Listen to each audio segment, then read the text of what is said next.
It was funny when getting constant pings on Instagram. So we got a request of somebody asking us that whether we can paint a walking stick or not.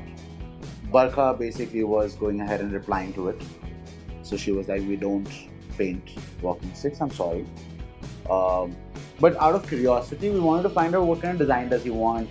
What is the story behind it? Why is he actually asking us to paint something like a walking stick? He started sharing the story. He was telling us about his grandmother who is going to have her 60th birthday. He has been following us for a very long time, and he's a fan, as he says, and which makes me feel very nice. Now, when we talk about the costings, because we use absolutely superior quality of paints, the quality of work we do is we try to achieve superiority. We quoted him an X amount of money.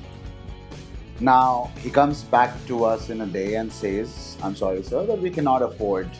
It made me feel very, very special that a kid is trying to give grandmother something which we try to educate audience that what are we trying to do, and he knew about it. So I messaged him personally as saying, "You know what, we will go ahead and take it up. Please come and meet us."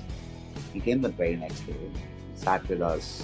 He had he has this royalness towards her grandmother, so he wanted to use gold leafing. He wanted a simple pattern, but he was very experimental towards it. So I started out with the project. I didn't let anybody else do it. I wanted to do it myself. It was an old stick. It was a pretty old stick, so of course, repairing the functionality of it was a little uh, problematic. We made it permanent. We welded it out.